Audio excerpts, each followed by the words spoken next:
morning and good evening, friends. After a long gap, I'm starting again the video classes. You see, due to online classes and due to some other works, I cannot able to continue. For that, I'm very sorry. And again, I'm going to start the video classes. Okay, and I think that so many people they are waiting.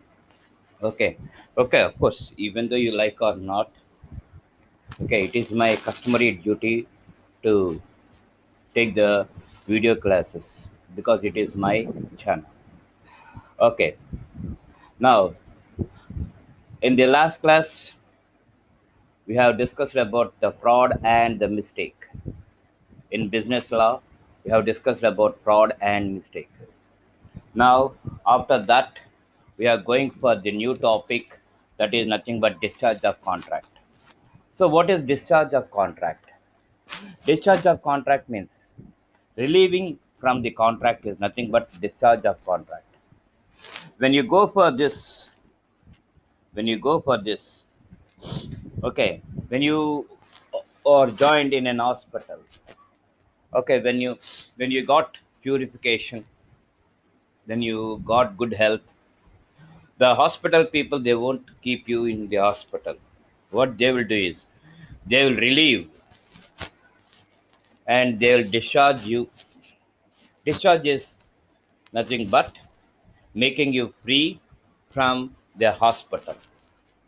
In the same way, discharge of contract means from the contractual obligations, you will be relieved and you will be made free.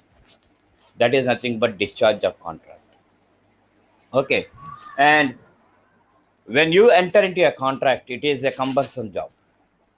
It is a difficult job, no doubt. But thing is, when you are coming out from the contract, then also it is nothing but a cumbersome job because you have to satisfy so many obligations. You have to fulfill your performances. You have to complete your performances, and then only you are set to be free.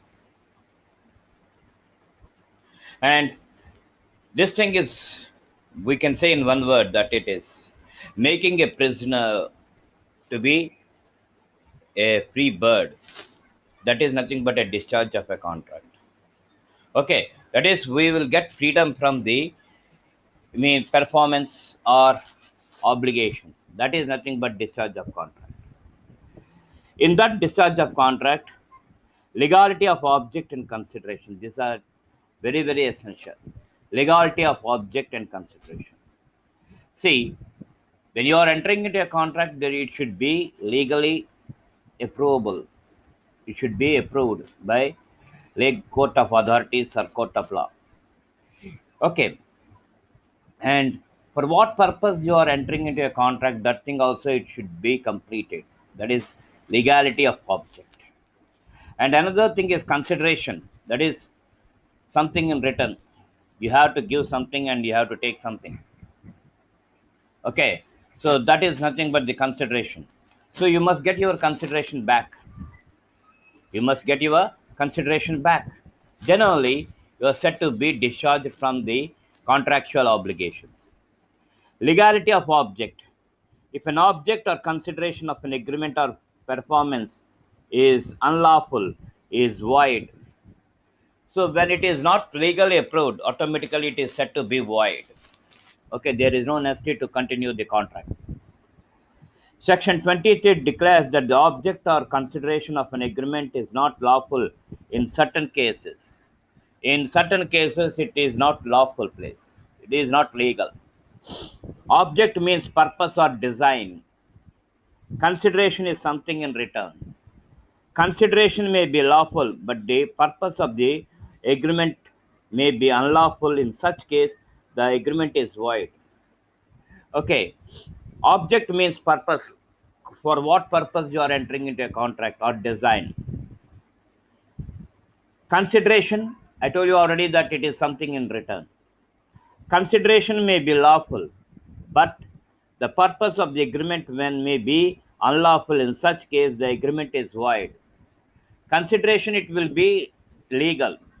But when the object or when the purpose, when it is unlawful, then the agreement is said to be void. If both object and purpose may consideration for an agreement are lawful, then agreement is said to be valid, otherwise it is void. So both the things, object as well as the consideration, must be lawful. Then only you can say a contract is said to be valid. Otherwise, it is said to be void. Like this, you'll come across. Consideration or objects are unlawful in the following circumstances. So we have to see when this consideration and object are unlawful, they are not accepted by court of law. We have to see the circumstances. If it is forbidden by law, if it is forbidden, the first one is if it is forbidden by law.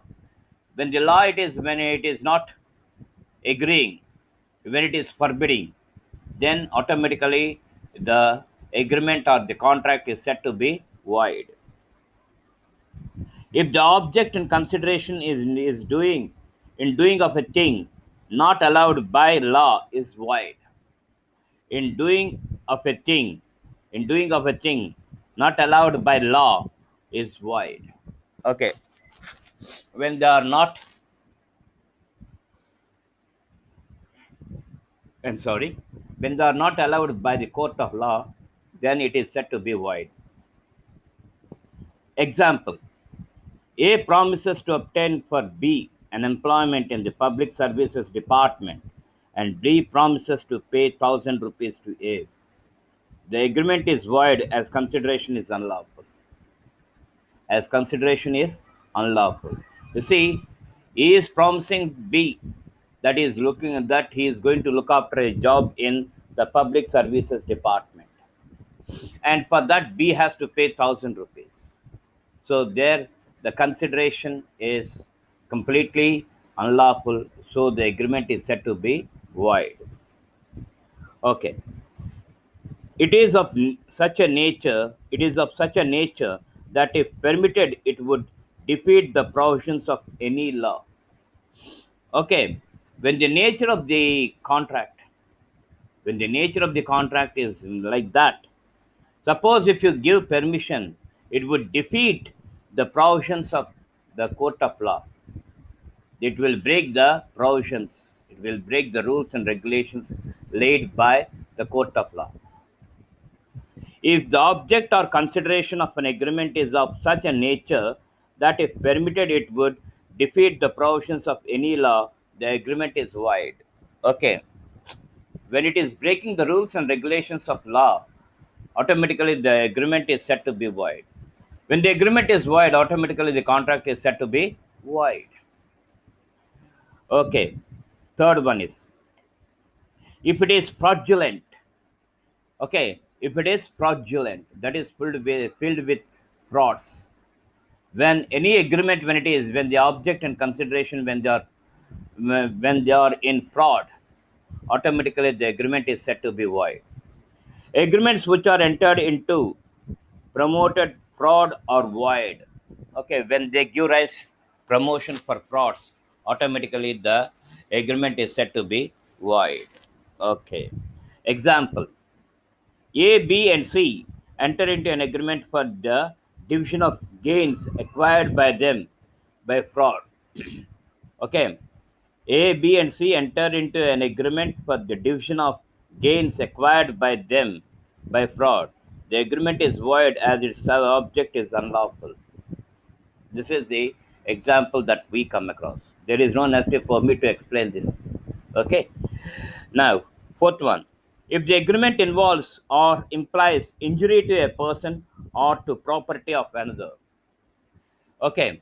When you enter into a contract and then the agreement, the main object and consideration of that agreement is to deceive a person or injure a person or property of another. When you want to do bad or okay not going to do a good thing to the property, then the agreement is said to be void. Okay, An agreement will be lawful if it tends to injure the person or property of another. Next, fifth one. If the court regards an agreement as immoral, okay, not moral. When the court of law, when it considers that an agreement is immoral, okay, then automatically it is said to be void. This happens in the following cases. So where this will become, okay, immoral, where the consideration is an act of sexual immorality, b bit, where an object of an agreement is the furthermost of the furthermost of the above. So in these two circumstances, an agreement is said to be void. What are the two circumstances? Once again, I'm repeating. Where the consideration is an act of sexual immorality, not immortality, immorality, and where an object of agreement is the furthermost of the above. Okay, but when you are going to continue further regarding this sexual immorality, then the agreement is said to be void. Next one. If the court regards it as being opposed to public policy, whatever it may be the agreement that people they will enter, when they are opposed by the public, then automatically the court will consider that and it makes the agreement void. Where the court regards an agreement as opposed to public policy is void. Okay, already I told you. Now we are going for the unlawful and illegal agreements. Unlawful and illegal agreements. An unlawful agreement is void agreement and it is not enforceable by law. Unlawful against to law is nothing but unlawful. An unlawful agreement is a void agreement and is not enforceable by law. It affects only the immediate parties without further consequences. It affects only the immediate parties. Who are the immediate parties? Okay, those people only will be affected without further consequences. An illegal agreement is not only void between immediate parties but has further effect on collateral transactions and they become illegal. Okay, so whatever it may be the collateral, that is secondary. Okay, first one is the agreement, and whatever it may be the secondary things, those things also they will become illegal. That is what he is telling. Example: A lends rupees 5,000 to B to help him to purchase of some prohibited goods from C, an enemy. If B enters with an agreement with C, if B enters with an agreement with C, it will become illegal and the agreement between B and A shall also become illegal. These are nothing but the collateral things. Okay. A lends 5,000 rupees. A is giving 5,000 rupees to B to help him to purchase some of prohibited goods from C, an enemy. He want to take some prohibited goods from C. If B enters with an agreement with C, C is nothing but an enemy. If B enters with an agreement with C, it will become illegal, and the agreement between B and A shall also become illegal. Okay. Why you are purchasing? Why you want to purchase the prohibited goods? Because A gave me 5,000 rupees. So the contract between A and B also they will become illegal. Every illegal agreement is unlawful, but every unlawful agreement is not necessarily be illegal. This is one important thing. As contracts are all agreements, but all agreements are not said to be contracts. In the same way, every illegal agreement is unlawful. Every illegal agreement is unlawful, but every unlawful agreement is not necessarily be illegal. It is difficult to decide as to whether an act is illegal or unlawful, as many of them lay on the borderline. There is a borderline, okay, unlawful and illegal. The best way to differentiate is that illegal agreement involves the commission of a crime which is contrary to public policy.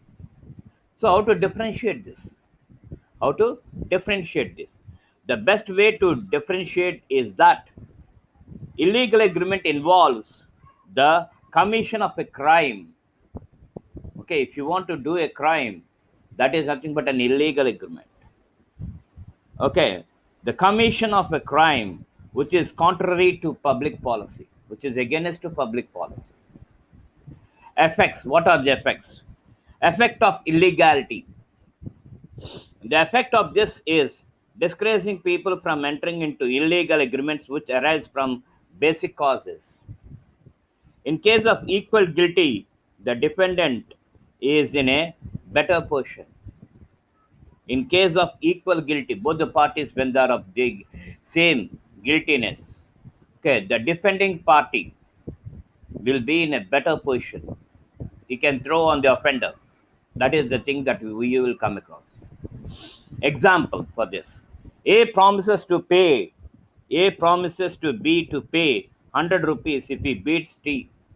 Why should beat T? Because of the promise made by A. Okay. A promises to B to pay 100 rupees if he beats T. And if B beats T, he cannot recover the amount from A. Okay. By hearing the words of A, B, he beated T. But there is no guarantee that he is going to get money from A. If that's what he is telling. If B beats T, he cannot recover the amount from A. If A has already paid the amount and B does not beat T, A cannot recover the amount. Suppose if A had given the amount to B, if A had given the amount to B and if B does not beat T, then it is highly impossible for A to recover the amount what he had given to B.